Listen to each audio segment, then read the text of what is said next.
Hi friends, it's Auntie Cuckoo here, and today I have a very fun harvest or fall DIY to share with you all. So today we are making a scarecrow, and almost everything you need for this project can be found at the Dollar Tree.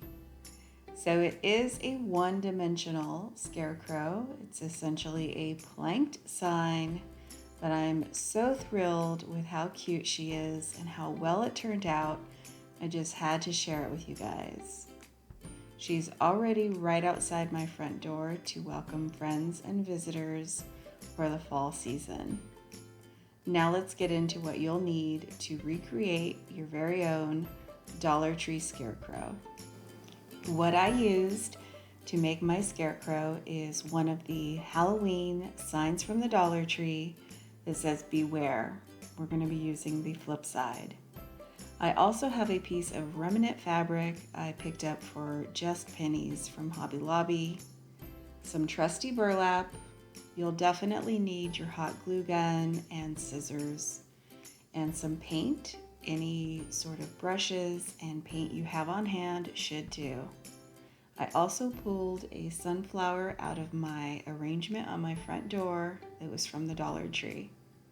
I also used some raffia from the Dollar Tree and a couple of paint stir sticks I had on hand.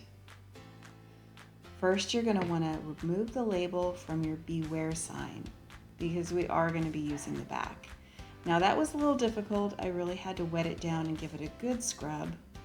Now it's ready to be painted, and I'm just using this paint from Craftsmart in Peach. I'm going to go ahead and just paint about the middle of the board. You won't need to paint the top or bottom because we will be covering those. I ended up giving mine 2 coats, letting it dry completely in between. Then your board will look something like this, and it's time to get started on our scarecrow face. Now we're only going to be painting the middle portion, and these are the colors I'm going to be using. The main important colors will be black and white. You'll need an eye color and a nose color. First, I started off with sort of half circles for the whites of my eyes. Remember, you don't have to do what I did. You could do something as simple as a triangle for the eyes. This is just what I wanted. Now, once you have the whites of your eyes painted, go ahead and let them dry. We'll move on to the nose next. For the nose, I painted a triangle in orange. I did let it dry. We'll go back in with some more details in a minute. Next, it's time for our little crooked smile. I just used some black and created a squiggly smile, letting it curve up on both ends. Then I went back in with some black to make little stitch marks. I decided to do a couple of those and then actually use a little bit of red and make a little heart on the smile. Now I'm giving my scarecrow green eyes like a couple of my children. You can choose any color you want or just go with a solid color and do a triangle like I said. Now while the green is drying, I went back in with some black and just outlined the nose. After I outlined it, I went back again and gave it a few stitch marks so it looks like it was sewn on. Then I took a little bit of black, outlining the upper portion of both eyes. Just gives it a little bit more dimension. And then the fun part, I gave her a few eyelashes.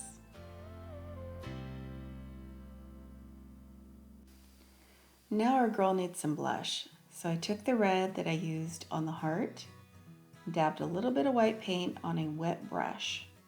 This way when we dab it on, it'll just be a hint of color. Time for some pupils, and now we can move on to her costume. Starting off with our paint stir sticks. You only need one. I went ahead and gave it a cut on both ends to remove the handle part. It snapped right off, and I just cleaned it up with my scissors. And now for the hair. Forgot to show you guys the package of raffia from the Dollar Tree. I stretched it out and then cut it in half. Now you're going to use about half of that, bend it or fold it down on itself to create sort of a loop. I went ahead and added some rubber bands to create some piggy tails. Now you can give her a little haircut or trim right before you glue it on or after. Just gave it a quick snip so it was a little bit more even and hot glued my piggy tail in place. I'm gonna go ahead and repeat this for the other side. Now that she's got her hairdo, it's time to give her her hat. So I did remove the hanger with my scissors and used a piece of burlap. I like this little raw edge, so we're gonna make that the brim of her hat, and we're gonna use the stir stick to add some stability. Go ahead and glue the top part of your hat to the back of your sign and then flip it back around. Now we're gonna decide where our fold's gonna be and how thick it is.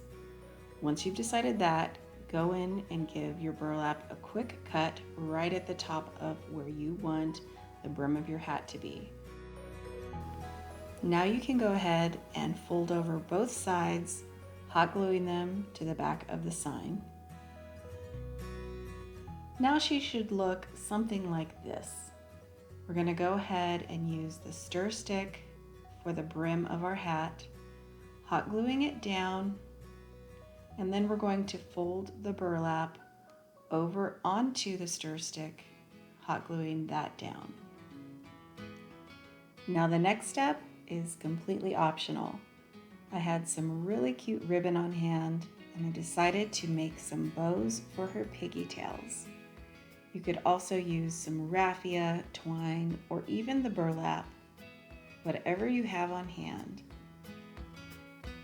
If you decide to add some bows, just secure them with some hot glue. And now we can move on to her outfit. So this is a piece of plaid I got on clearance. It was actually just a remnant at Hobby Lobby about a month ago. You can also use anything you have on hand. A shirt, a tablecloth, maybe something the kids have outgrown. Don't feel like you have to go out and buy fabric for this. All I did was hot glue all the sides to the back of the sign, pretty much just like the hat. Now we're going to go ahead and turn her over and give her shirt some detail with a collar. For her collar, I just used a scrap of the burlap, and I'm going to go ahead and fold it in half and cut a half circle shape. That will give us the collar shape, and we'll hot glue that down. I just gave it a quick line of hot glue along the top of our shirt, and you can fold over the edges and hot glue them to the back. Then I decided to take a scrap of the fabric I had cut off from the shirt to make a little bow tie. I actually used the hanger from the Dollar Tree sign to tie that in the middle. Then just put a little bit of hot glue right in the middle of your collar and glue down your bow. You could also use a button or leave it plain. Another completely optional step is to make a bow for your hat. Now I had bought a bunch of this ribbon and decided to add it to my hat, and I literally took one of these sunflowers from my front door arrangement out and hot glued it to her hat. It's originally from the Dollar Tree. And again, you can jazz it up as much as you want or as little. I'm pretty jazzed about how she turned out. If I had to do it all over again, I think the only thing I would change is maybe to put her blush a little higher up on her cheeks, since I gave her such chubby cheeks with her rounded eyes. I'm also still considering going back and adding some freckles. What do you guys think? Freckles or no freckles? Now I'm very tempted to use the other Dollar Tree sign I have on hand and make a little boy so that I have a couple. I'm just not sure if time will permit. I already have her out front by the door, and I love her. I'm going to have to give her a name. Make sure you let me know down below. Are you Team Freckles or no Freckles? I hope you all enjoyed seeing my Dollar Tree Scarecrow DIY, and I'll see you back very soon in the next one.